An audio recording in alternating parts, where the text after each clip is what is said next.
Así que para mí esta es la visión estratégica que me enseña la palabra de Dios. Pero quiero retomar la idea de que Dios quiere que Él sea conocido. Que Él sea conocido. Bien. Yahvé Elohim, que es el nombre que vemos desde el Antiguo Testamento, Yahvé, así como yo me llamo Yacer, el nombre de Dios, ¿cuál es? Es Yahvé. Ese nombre se aplica tanto para el Padre, para el Hijo, como para el Espíritu Santo. Porque Dios tiene una esencia que se manifiesta en tres personas. ¿Bien? Ok, la doctrina de Trinidad la dejamos para otro momento, pero para resumir. Y Elohim, Yahvé es el nombre de Dios. Y Elohim, que significa Dios en el hebreo, o dioses, pero como son uno, el hebreo, por ejemplo, cuando dice en el principio, uno pudiera decir, dioses creó los cielos y la tierra.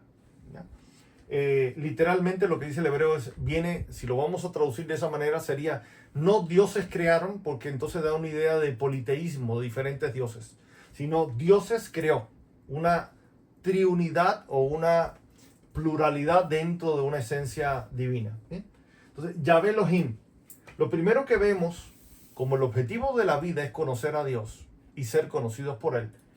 Lo primero que yo veo que Dios es para mí es autor.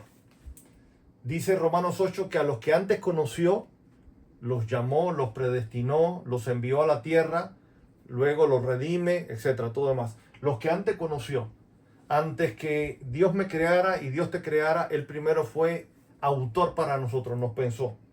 Los voy a crear así, este va a ser su destino, este va a ser su propósito. Efesios 2 dice que fuimos preparados antemano para caminar en las obras que Él determinó, ¿verdad? O predeterminó. Él es nuestro autor, primero que todo. Eso nos da un destino. Luego nos creó, puso en marcha su plan para nuestras vidas. Es el creador. Segunda manifestación de Dios para nosotros. Tercero, es el Señor. ¿Qué quiero decir con esto? Me gusta mucho explicar y hago uso de la enseñanza jurídica. Por la gracia de Dios estudié Derecho, entonces esto me ayuda a entender. Nosotros sabemos, sobre todo en un contexto legal de reinos, de países cuya forma de gobierno son reinos clásicos, no los modernos, los clásicos, que precisamente la característica de un rey es que el rey no solamente es el dueño de todo lo que hay en su país, en su reino, sino que también es el dueño de las personas. Esto es lo que la Biblia enseña. Cuando la Biblia enseña que Dios es el Señor, significa que Él es el dueño de todo, los cielos y la tierra, pero también de las personas. Salmo 24, si no recuerdo mal, dice, de Jehová es la tierra y su plenitud, el mundo y los que en él habitan. Salmo 110 dice, porque Él nos creó y no nosotros a nosotros mismos. ¿Sí? Por eso, cuando el Señor Jesucristo dice, un segundito,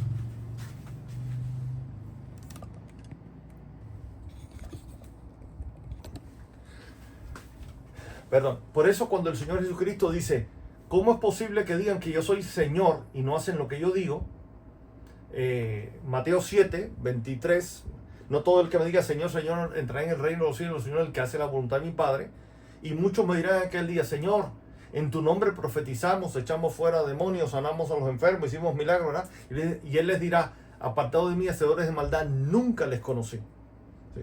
Nunca les conocí, nunca realmente se relacionaron conmigo, se rindieron a mi voluntad, se humillaron, se arrepintieron, se convirtieron y por lo tanto, como no tuvieron relación conmigo, como no tuvieron una vida de oración y de comunión conmigo, pues lo que hicieron fue porque quisieron, pero no porque realmente yo los mandé. Es decir, realmente yo no fui autoridad para ustedes.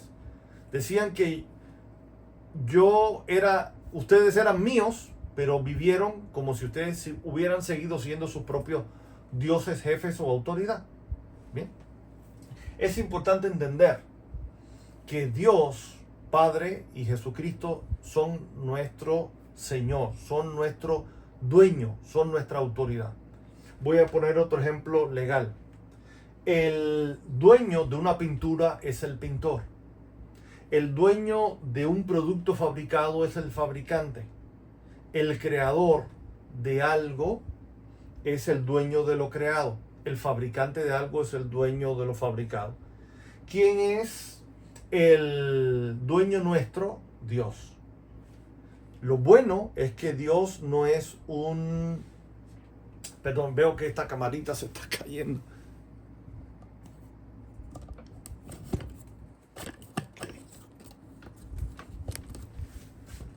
Okay. Lo bueno es que Dios no es un espíritu malvado. Dios es bueno, Dios es santo. La palabra nos enseña que su voluntad es buena, agradable y perfecta. Así que estar bajo el señorío, la propiedad de Dios es lo mejor que nos puede pasar. Y lo peor que podemos hacer es querer perseverar en un estilo de vida independiente o de rebelión contra Dios. Porque Dios es bueno y quiere lo mejor para nosotros. Aunque a veces no entendamos lo que Él está haciendo o lo que Él espera de nosotros. Pero eso conforme vamos desarrollando una vida de arrepentimiento, de verdadera salvación, lo vamos aprendiendo en la práctica. Así que si Dios es nuestro autor y luego nos creó, es nuestro creador, y como es el creador, pues obviamente es nuestro propietario. Y todo propietario es el dueño o autoridad de lo creado. Eso hace que Él sea nuestro gobernante, nuestro Elohim. Aquí conectamos con la palabra Elohim, los poderosos que gobiernan, nuestro gobernante. Porque obviamente el propietario de algo es el que determina para qué se va a usar lo creado. Él es nuestro gobernante. La palabra pastor para mí tiene el mismo significado. Bíblicamente, Jehová es mi pastor, Jehová es mi gobernante. Es el que me guía, no solamente el que me cuida, es también el que me guía. De hecho, la palabra, cuando en el Nuevo Testamento habla de que Él es nuestro maestro, también tiene que ver con esto. No es el maestro de escuela que me enseña 2 por 2 es 4, es el maestro que me enseña por dónde tengo que caminar en la vida. Así que gobernante, pastor, maestro tienen, a mi modo de ver, el mismo significado. Dios, Padre, Hijo, Espíritu Santo son nuestro autor, nuestro creador, nuestro Señor, propietario, máxima autoridad, y por lo tanto nos gobiernan, nos pastorean, nos muestran el camino. ¿Ya? Pero como todos hemos pecado y fuimos destituidos de la gloria de Dios, en algún momento tiene que manifestarse la salvación para nosotros. Cuando el día en que el Espíritu Santo nos llama y nos convence de manera directa, en sueños, en un éxtasis o a través de la predicación o el evangelismo de otra persona, que necesitamos arrepentirnos de nuestros pecados. No solamente de los pecados que hicimos, arrepentirnos de nuestra vida de pecado. Me refiero a la rebelión, a querer ser independientes de Dios, a querer ser nuestro propio Dios o autoridad. Eso es lo más grave y es lo principal de lo que debemos arrepentirnos. Padre, ya no quiero guiar yo mi vida, ya no quiero hacer yo mi voluntad. Me he hecho mucho daño y he hecho mucho daño a otros, aunque no lo parezcan. Aunque para la gente yo sea humanamente bueno, de acuerdo a los códigos humanos, entiendo que he sido un rebelde delante de ti. Ayúdame. Ayúdame a arrepentirme, ayúdame a cambiar mi manera de pensar, de ver, y a partir de ahora quiero ser como una oveja que se deja guiar por el pastor. Ese es un verdadero arrepentimiento, una verdadera conversión. Ahí es donde empezamos a conocer a Dios como Salvador. Pero dice Romanos 10, si alguno confiesa a Jesús como Señor, continúa el versículo, dice, entonces será salvo. Lo que hace que la salvación venga a nuestra vida es cuando ya aceptamos el señorío de Cristo. Lo que nos hace salvo no es confesar a Jesús como Salvador, es confesar a Jesús como Señor. Y no solamente confesar de palabras, sino que nuestra vida sea una confesión práctica de que Él es el que nos está guiando, de que Él es nuestra autoridad y es nuestro gobernante, el que nos gobierna, el que nos pastorea, el maestro que nos enseña por dónde debemos caminar. Ahí es donde se manifiesta la verdadera salvación o la verdadera redención. Por lo tanto, otra faceta de la manifestación de Dios en nuestra vida es que Él es nuestro Salvador o nuestro Redentor o nuestro sumo sacerdote. Todo eso tiene que ver con salvación. Salvador, Redentor, sacerdote. Él es nuestra ofrenda. Una vez que venimos a salvación a través del arrepentimiento por la gracia de Dios que es en Cristo Jesús, empezamos a conocer a Dios como Padre. Porque la genética de Dios empieza a ser otra vez formada en nosotros. ¿Ya? Es cuando, como dice Gálatas 4, hijitos míos, por quienes vuelvo a sufrir dolores de parto hasta que Cristo sea formado en vosotros. Así como yo veo que cuando Dios Hijo nació en la tierra, fue engendrado por el Padre, su espíritu fue traído por el Espíritu Santo desde lugares espirituales y lo metieron en una celulita en el cuerpo de María. Él nació como hombre, 100% hombre, pero su espíritu es el espíritu eterno del Hijo. Pero como hombre tuvo que crecer en gracia delante de Dios, delante de los hombres, tuvo que crecer en sabiduría en su alma y en estatura en su cuerpo. Y Hebreos nos enseña que él tuvo que aprender la obediencia. A mí me gusta poner este ejemplo. Es como cuando tú agarras un disco duro y el disco duro está vacío, no tiene información. Jesús nació y su disco duro estaba vacío. Nosotros por causa del pecado nacemos y ya dentro del disco duro ahí viene un virus. Ya está con virus, ya está afectado la información genética que traemos. Sin embargo, él no. Él nació sin pecado y nunca pecó. Él como hombre creció en gracia, en sabiduría, en estatura, pero en su proceso de aprendizaje, como dice Hebreos 5:8, que aprendió la obediencia por lo que padeció, sufrió, él, todo ese proceso de aprendizaje o conocimiento de cómo ser un hombre de Dios, un varón de Dios, lo hizo sin que falláramos. Aún nosotros siendo cristianos, en nuestro proceso de aprendizaje, a la obediencia al Padre, a la voluntad del Padre, cometemos muchos errores. Pero bendito sea Dios, que Él es fiel y justo para perdonarnos y limpiarnos de toda maldad, ¿verdad? Si confesamos nuestros pecados. Primera de Juan, capítulo 1. Y todo el plan de Dios termina en que Él va a ser nuestro consumador. Él está formando a Cristo en nosotros. El carácter de Cristo se está formando en nosotros. El fruto del Espíritu Santo se está formando en nosotros. Otra manera de decirlo, la imagen de Dios se está formando en nosotros. Y va a ser toda esa formación de Cristo en nosotros, de la imagen, del fruto del Espíritu Santo, termina con la glorificación futura de nuestros cuerpos. Es decir, Él va a consumar todo el plan de Dios. Lo que siempre fue desde el principio con Adán y con Eva, seres creados a la imagen de Dios, así vamos a terminar, ¿no? Bien bonito vamos a terminar. Pero he venido comentando que la esencia de la vida es conocer a Dios. Aquí estábamos viendo la Trinidad con respecto a nosotros, como autor, creador, Señor, gobernante, Salvador o Redentor, Padre o Consumador, ¿verdad? Ahora vamos a ir un poquito más allá. A mi modo de ver, ¿de qué trata la vida? Bueno, para conocer al Padre tenemos que conocer al Hijo. ¿Bien? Y del Hijo, esto no me voy a querer, es decir, no debo demorarme mucho, espero no demorarme mucho. Lo primero que vamos a entender que el Hijo es Dios. Él en diferentes momentos dice, yo soy.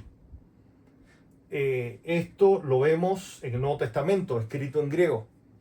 Desafortunadamente, por decirlo así, el Nuevo Testamento fue escrito en griego. Si hubiera sido escrito en hebreo, ahí las palabras hubieran sido Yahvé, ¿no?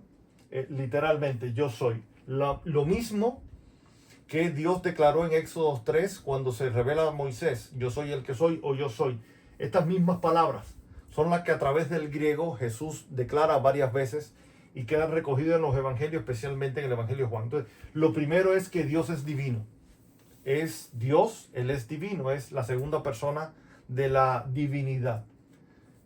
Lo vemos entonces como hijo de Dios y como hijo del hombre. 100% Dios, 100% hombre. Es Dios tabernaculizado, engendrado en un ser humano, en un cuerpo físico. Y es Cristo en el sentido de su divinidad, pero también en el sentido de que Él es, como nadie, fue ungido por el Espíritu Santo. Es decir, la presencia plena del Espíritu Santo estuvo con Él y sobre Él. Para que Él sea, Efesios 4:10, ¿se recuerdan? Que Él fue ascendido sobre los cielos para llenarlo todo en todos, para que el Padre a través de Él esté sobre todos, en todos y por todos, o por todos y en todos. Ok. Esto es la manera en que necesitamos aprender a conocerlo a Él, o a vivirlo a Él, o a experimentarlo a Él. Por eso Él es el apóstol del Padre, aquel que el Padre envió con toda la autoridad y luego lo ratificó a través de la resurrección. Él es la palabra, el diseño, el principio, la esencia del plan de Dios. Él es el Cristo del Espíritu, el ungido del Espíritu. Él es el profeta, aquel que, el portavoz autorizado del cielo. Moisés dijo, otro profeta como yo les enviará Jehová. Bueno, aún más grande que Moisés, aún más grande que todos los profetas, Jesucristo mismo, ¿verdad? Así que el apóstol aquí habla de la autoridad con la cual fue enviado, Logos, él como la palabra del Padre, el Cristo como el ungido del Espíritu del Padre, el profeta, el portavoz. Todo gobierno, todo rey tiene un portavoz. Bueno, él es el profeta más autorizado del reino de los cielos en la tierra. Él es el primogénito en la casa, como cité anteriormente, el versículo de la Biblia que dice que para el Padre lo dispuso para que él tenga la preeminencia en todo, es decir, la mayor importancia. Por eso, dentro de la casa, se recuerdan que vimos tabernáculo, casa, santuario y trono, para que él en todo tenga la preeminencia. En la casa, como el hermano mayor primogénito. En el templo santuario, como el sumo sacerdote. Nosotros somos sacerdotes, pero él es el sumo sacerdote. En el trono o en el gobierno de Dios funcionando, él es el Señor. Por ejemplo, otros títulos que tienen que ver con el gobierno de Dios y el señorío de Cristo o la preeminencia de Cristo. Él es el Rey de los reyes, nosotros. Él es el Señor de los señores. Él es el Dios de los dioses. Esta expresión tiene que ver más con la autoridad de Él respecto a principados y potestades. Va más en ese sentido, ¿no? Cada vez que la Biblia en el Antiguo Testamento habla de los hijos de Dios, los hijos de Elohim, tiene que ver más con esto. Aunque el Salmo 82 y otros pasajes también nos enseñan que la palabra dioses, que tiene que ver con autoridad, ejercicio de gobierno, también se aplicaba desde el Antiguo Testamento para personas, como los jueces de Israel y demás. Él es el juez justo, aquel que imparte justicia, pero también él fue y sigue siendo el legislador, el que pone las reglas del juego, el rey, el que tiene el poder ejecutivo, usando una terminología moderna. Él es el rey de Israel, él es el rey de justicia, él es el rey de paz. Así que, ¿por qué pongo todo esto? Porque crecer en el conocimiento de Dios, en que el conocimiento de la gloria de Jehová llene la tierra, tiene que ver con que conozcamos a Dios a través de Jesucristo, con todas estas facetas de Él y otras que yo no he puesto ahí. ¿Bien?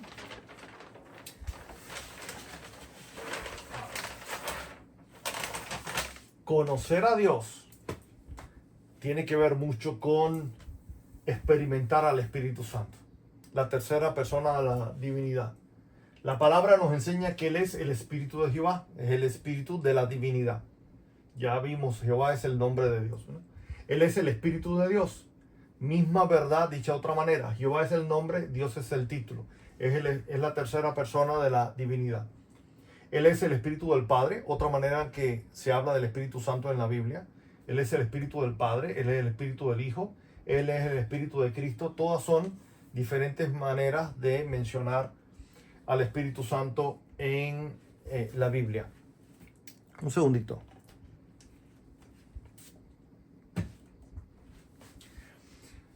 El Señor Jesús dijo que el Padre, que Él, obviamente el Padre a través de Él no nos dejaría huérfanos, no nos dejaría solos, sino que enviaría el Espíritu Santo.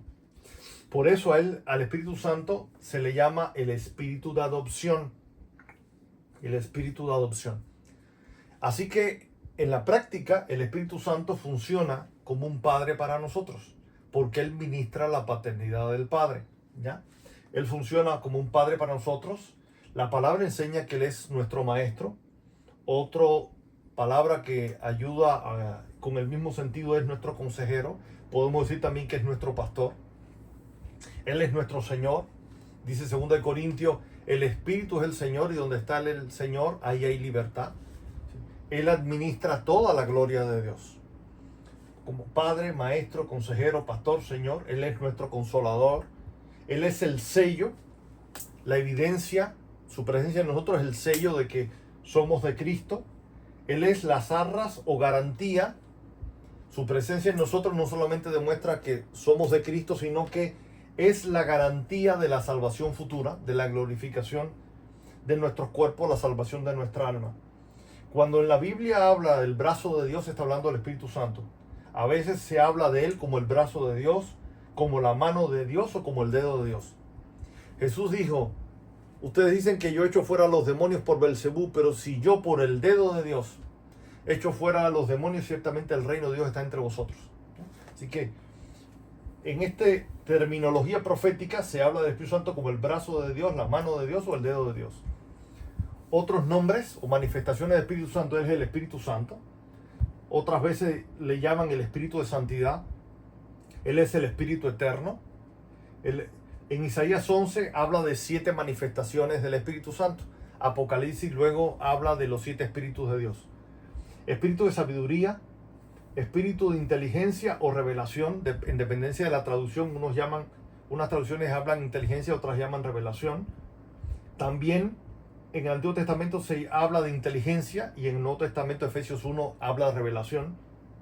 En fin, sabiduría, inteligencia o revelación, espíritu de sabiduría 1, espíritu de inteligencia o revelación 2, espíritu de consejo tiene que ver con autoridad de gobierno, espíritu de poder, la manifestación del poder, espíritu de conocimiento, lo que tiene que ver con sacerdocio, comunión, intimidad, y espíritu de temor de Jehová, Isaías 11. Otras explicaciones del Espíritu Santo en la Biblia es el espíritu de santidad, espíritu de gloria, espíritu de verdad, espíritu de fe, espíritu de profecía, espíritu de juicio, espíritu de opción, espíritu de gracia, espíritu de oración, espíritu de santificación, espíritu de vida, espíritu de resurrección, espíritu de libertad. Conocer de Yahvé Elohim, conocer de Jesucristo, conocer del Espíritu Santo. Bien, así que el plan general de Dios, ¿cuál es? Que la tierra sea llena del conocimiento de la gloria de Dios. Vimos que el plan de Dios empieza con, lo vimos brevemente, empieza con Génesis, termina con Apocalipsis, el tabernáculo de Dios entre los hombres. Ok, eso me lleva, disculpen, esto no está muy bonito, pero es práctico. Eso me lleva a entender que todo el plan de Dios tiene 5 etapas. Primero, la eternidad. Antes que Dios creara todas las cosas, Dios existe desde antes. Entonces, la primera etapa en el plan de Dios es la eternidad. Ahí en la eternidad, antes de crear nada,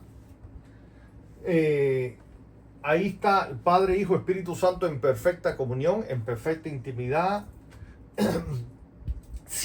existiendo ellos. Y ahí es donde definen, vamos a crear todas las cosas, vamos a crear a las personas. Y si se rebelan contra nosotros, vamos a establecer un plan de salvación. Ahí es donde ellos piensan, conciben el plan antes de echarlo a andar. Luego viene la etapa 2, donde echan a andar el plan. Es lo que para nosotros es el inicio o la creación. Eso lo vemos en Génesis 1 y 2. Ahí tiene que ver con la fundación del mundo. Desde el punto de vista de la tierra, ahí es donde todo Dios pone a funcionar todo en su lugar de una manera buena, de una manera perfecta, de una manera correcta. Tercera etapa, empiezan las rebeliones. La rebelión que se da en los cielos con todo lo que la Biblia da a conocer sin mucha explicación, más bien sin mucha explicación da cierta revelación de cómo el diablo se rebeló, arrastró 1/3 de los ángeles o de los seres espirituales en contra de Dios y luego vino a influenciar a Adán y a Eva y a influenciar la tierra. Entonces, la etapa 3 es las rebeliones en lugares celestiales del diablo y 1/3 de los seres espirituales y luego de la humanidad. Y automáticamente con la rebelión viene la caída, tanto de los seres espirituales como Adán y Eva, la caída de la presencia de Dios.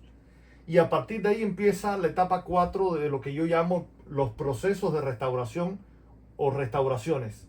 Desde Génesis 3:15, cuando Dios empieza a intervenir y empieza a declarar o a decretar respecto a Eva, respecto a Adán, respecto a la serpiente, y el resumen es: yo voy a hacer que la simiente de la mujer aplaste la cabeza de la serpiente. En otras palabras, vendrá algún día un ser humano que va a quitarle la autoridad al diablo y a través de él voy a emitir un juicio, una sentencia de victoria sobre el diablo. Desde Génesis 3:15 hasta Apocalipsis, toda la Biblia tiene que ver, la mayor parte de la Biblia tiene que ver con los procesos de restauración del reino de Dios en la tierra. Tiene que ver con los procesos de restauración de la gloria de Dios en la tierra. Así que a partir de que Adán y Eva salen del huerto del Edén hasta Apocalipsis 20, todo lo que vamos a ver son diferentes etapas, diferentes procesos, diferentes momentos en que lo que Dios está haciendo es restaurar todo paso a paso. Así que, ¿qué paciente es Dios? ¿Para qué? Para restablecer su tabernáculo en la tierra. Porque lo tremendo es que el plan de Dios al final se va a cumplir. El plan siempre fue tener en la tierra hijos. Lucas 3 dice que Adán era hijo de Dios. Así que con su pecado Adán lo que hizo fue corromper su genética. Y al final lo que Dios estableció se va a cumplir. En la tierra Dios va a tener hijos, va a tener una familia que tenga su carácter, su imagen, su semejanza, su ADN, ¿verdad? No que vamos a ser divinos en el sentido de ser dioses eternos, que vamos a recibir adoración. No, eso solo Dios. Pero sí vamos a ser sus hijos. Vamos a tener su carácter, su ADN, su genética, su imagen o el fruto del Espíritu Santo. Diferentes maneras para traducir la misma verdad. Y una vez que todo eso se cumpla, cuando ya el tabernáculo de Dios esté restablecido en la tierra, entonces empieza lo que algunos le llaman la eternidad futura. Ahora sí, el reino de Dios plenamente establecido. Lo que Apocalipsis 21, 3 y 7 le llama el tabernáculo de Dios entre los hombres. Dice el versículo 7, yo seré su Dios y él será mi hijo. Este es el plan de Dios en 5 etapas. La eternidad, cuando Dios decide lo que va a hacer, pero todavía no lo hace. Etapa 2, el inicio, la creación, la fundación del mundo, Génesis 1 y 2. Etapa 3, las rebeliones en el cielo y en la tierra. Y a partir de ahí, de Génesis 3:15 hasta Apocalipsis 20:15, todas las diferentes etapas de restauración. Todo lo que pasó al principio en Génesis, todo lo que pasó en el tiempo de Noé, todo lo que pasó luego con Babel, luego la dispersión de las naciones, luego Dios decide levantar una nación a través de Abraham, Isaac y Jacob, toda la historia de Israel, hasta toda la historia de Israel para preparar la venida del Mesías o del Hijo de Dios, Emmanuel, Jesucristo, Jehová de salvación, toda la restauración a través de la iglesia hasta que lleguemos a el regreso de Cristo y durante esos 1000 años Jesús a preparar todo para que entonces el Padre se logre manifestar y terminemos con el tabernáculo de Dios entre los hombres. Así que el reino de Dios, la creación, los cielos y la tierra, ¿qué es? Realmente el país de Dios. ¿Qué es un país? Un país tiene un territorio, una población, es un lugar donde viven gente y tiene un gobierno. Eso es un país. Entonces, la creación, cuando uno lo ve, en los cielos y en la tierra, al final, ¿qué es? Es el país de Dios. La creación es el país de Dios. Es el reino de Dios.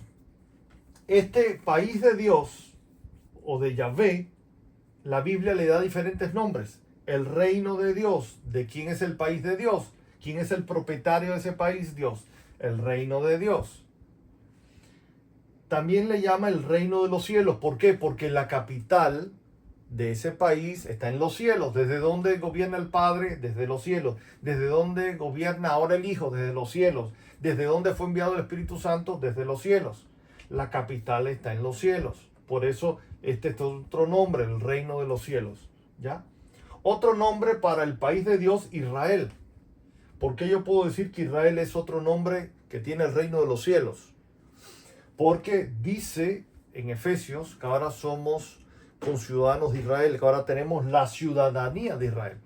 Es decir, que ahora, conforme al Nuevo Testamento, si nosotros fuéramos a sacar nuestro pasaporte espiritual, diría Yacer, hijo de Dios por la fe en Jesucristo, ciudadano del reino de Dios, ciudadano del reino de los cielos, ciudadano de Israel, del Israel espiritual. Así que la capital de este reino, ¿cuál es? Jerusalén, a donde La capital de un país, ¿cuál es? Es la ciudad desde donde el rey vive y gobierna. Y deja muy claro que Jesucristo va a regresar a Jerusalén. Por esto tantos conflictos con respecto a Jerusalén, por eso tanto conflicto contra Israel.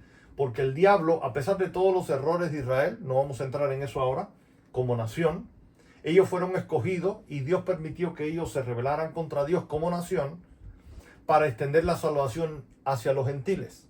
Y Jesús va a regresar con ellos, con todos, pero va a regresar a Jerusalén, va a poner sus pies sobre el monte de los olivos.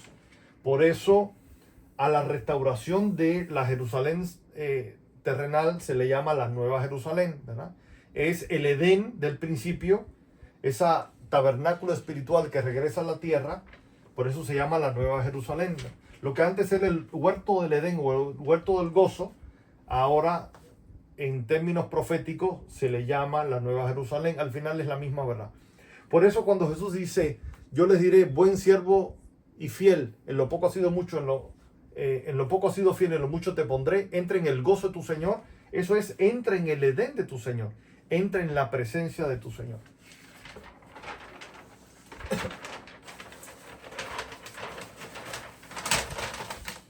Vamos a ver esto, voy a tratar de explicárselos un poquito más físicamente, más geográficamente. El tercer cielo, ¿dónde está? Allá arriba. El tercer cielo está allá arriba. ¿Cómo la Biblia le llama esto también? Paraíso. Donde está el tercer cielo, donde está el Padre y el Hijo, Jesucristo a la derecha del Padre. ¿Cómo la Biblia le llama también a ese lugar? Paraíso. ¿Cómo le llama? Ya lo vimos, la Nueva Jerusalén. Ahí es donde está la casa de Dios. Ahí es donde está el lugar santísimo en el templo. Y ahí es donde está el trono de gracia. Todo eso está en el tercer cielo.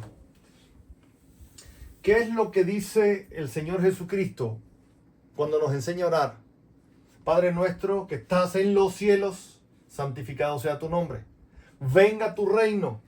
Ok, entonces, venga tu reino, venga tu tabernáculo a la tierra. ¿Por qué? Porque ese siempre fue el plan original. Cuando Adán y Eva no habían pecado, el gobierno de Dios, el tabernáculo de Dios, el reino de Dios estaba funcionando ahí en pequeño, por decirlo de alguna manera. Apenas estaba empezando, tenía que ir creciendo. Y el diablo afectó eso. Claro, Dios lo permitió porque formaba parte de su plan. ¿Bien? Pero eso al final se va a terminar consumando o cumpliendo el tabernáculo de Dios en la tierra, el reino de Dios en la tierra.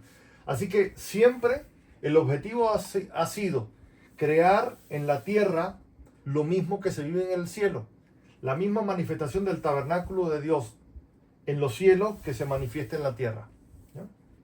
Y aquí en el segundo cielo es donde la Biblia, sobre todo Daniel 10 y el Nuevo Testamento se nos enseña que aquí es donde están los principados y potestades, la fuerza del enemigo, tratando de impedir que el reino descienda, que el reino se manifieste. Daniel 10, donde vemos la batalla espiritual, donde Daniel tuvo que estar perseverando en oración 21 días para que el ángel mensajero pudiera llegar con el mensaje del cielo a la tierra. Se tardó 21 días en llegar por causa de la oposición en lugares celestiales del príncipe de Grecia y el príncipe de Persia, ¿verdad? Bien. Cuando Dios crea los cielos y la tierra, ¿qué fue lo que pasó? Génesis 1:2.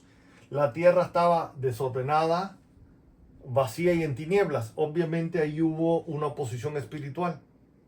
Así que otra manera de decir que el reino de Dios se establece es lo contrario. Si el diablo provoca desorden, vacío y tinieblas, ¿qué es lo que trae el reino de Dios? Orden, poder y plenitud. Orden o justicia. Orden, reino o justicia. El poder manifestado de Dios a través del Espíritu Santo y la plenitud o la gloria. Por eso las oraciones nuestras siempre deben ser: venga tu reino, venga tu Espíritu Santo, que se manifieste tu Espíritu Santo, ven Señor Jesús. Y cuando el Señor Jesús esté aquí en la tierra, obviamente vamos a estar orando con Él durante 1000 años. Ven Padre, ven Padre, ven Padre. ¿Ya? La Biblia no lo dice así, pero se entiende. ¿Okay? Así que el Edén fue el primer tabernáculo de Dios en la tierra. Aquí en el Edén, ¿quién estaba? El Espíritu Santo sobre Adán y sobre Eva. Por eso cuando ellos pecaron se vieron desnudos. El Logos, que es Cristo caminando con ellos, todavía no corporizado, pero Cristo caminando con ellos. ¿Por qué digo que es Cristo y no el Padre? Porque en varios lugares de la Biblia dice que al Padre nadie le ha visto, así que obviamente no era el Padre en ese momento, era el Logos o Cristo manifestándose con Adán y con Eva. ¿Quién más estaba en el tabernáculo de Dios? El Espíritu Santo, estaba Cristo, estaba un Cristo, es decir, Adán, un Cristo, un ser humano lleno del Espíritu Santo, no el Cristo, sino un Cristo. Ahí estaba Cristo o el Logos y un Cristo. ¿Qué cosa era Adán? Un Cristo, un hijo de Dios con su imagen y semejanza, lleno del Espíritu Santo, es decir, ungido del Espíritu Santo. Estaba un Cristo. ¿Y qué es la otra persona que estaba en el huerto? La varona o Eva, la esposa. Es decir, que un tabernáculo de Dios tiene la presencia del Espíritu Santo, la presencia del Logos, obviamente el Padre a través del Espíritu y del Hijo, o la palabra, un Cristo y la esposa. Cuando ya el tabernáculo de Dios o la Nueva Jerusalén esté plenamente restablecido conforme a Apocalipsis 21 y 22, ¿qué vamos a encontrarnos? El Padre, el Espíritu, el Hijo como esposo y la esposa que es la iglesia.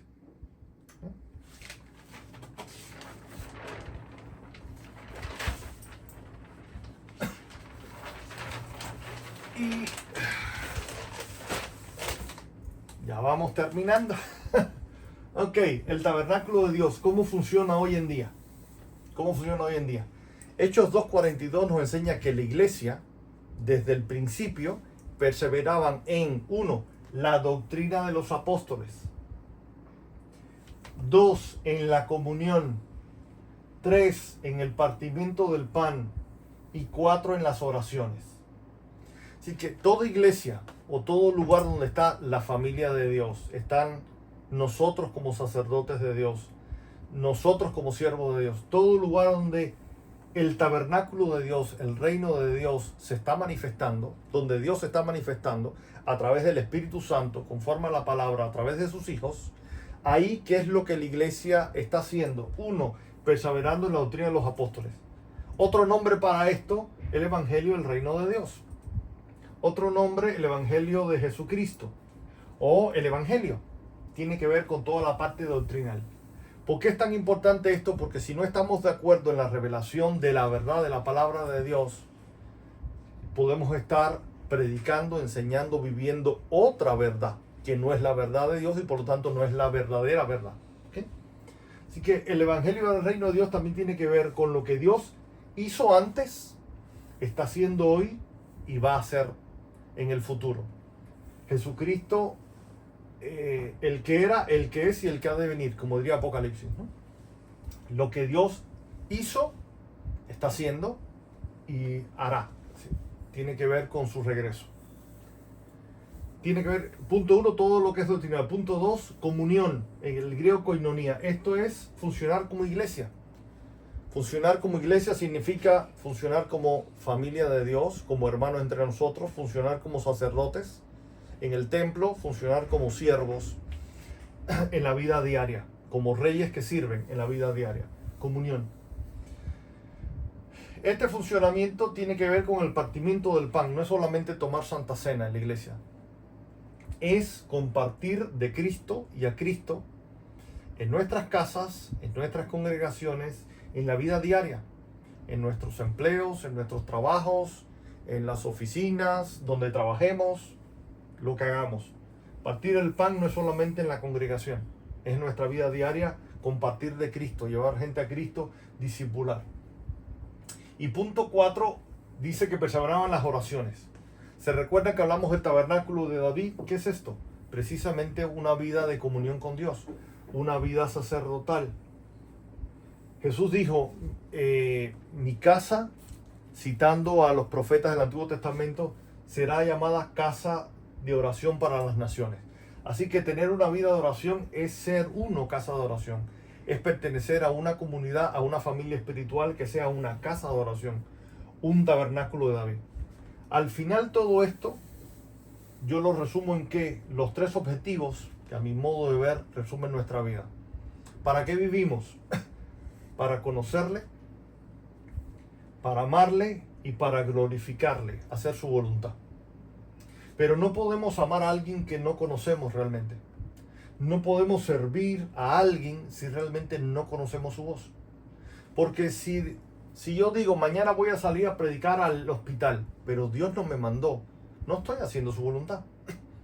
Por lo tanto, lo primero es conocerle. Conocer su mente, conocer sus pensamientos, conocer su voz, conocer sus instrucciones. Y ahí todos necesitamos ir creciendo, madurando, perfeccionándonos constantemente. Si le conozco, le voy a amar. Sé cómo es, sé cómo piensa, cada vez más, ¿verdad? Y mientras mejor escucho su voz, mejor le voy a servir. Por eso, para mí, el objetivo de la vida de uno es conocer a Dios, amarle y glorificarle, hacer su voluntad principalmente. Pero para poder amarle y glorificarle es conocerle. Por eso volvemos al punto 1.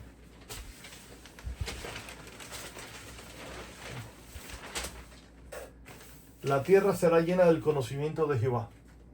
La tierra será llena del conocimiento de la gloria de Jehová como las aguas cubren la mar. Y esta es la vida eterna, que te conozcan a ti, el único Dios verdadero, y a Jesucristo. La sobrina me preguntaba, ¿qué vamos a hacer después del rapto?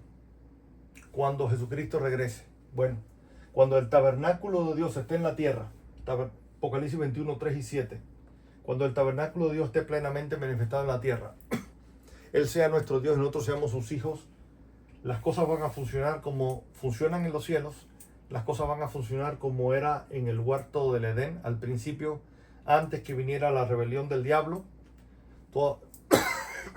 la rebelión de los subordinados al diablo y antes que la humanidad pecáramos. ¿Qué vamos a hacer por la eternidad? Vivir en familia, en una vida de sacerdocio, de comunión con Dios y los unos con los otros. ¿Qué vamos a hacer? Trabajar.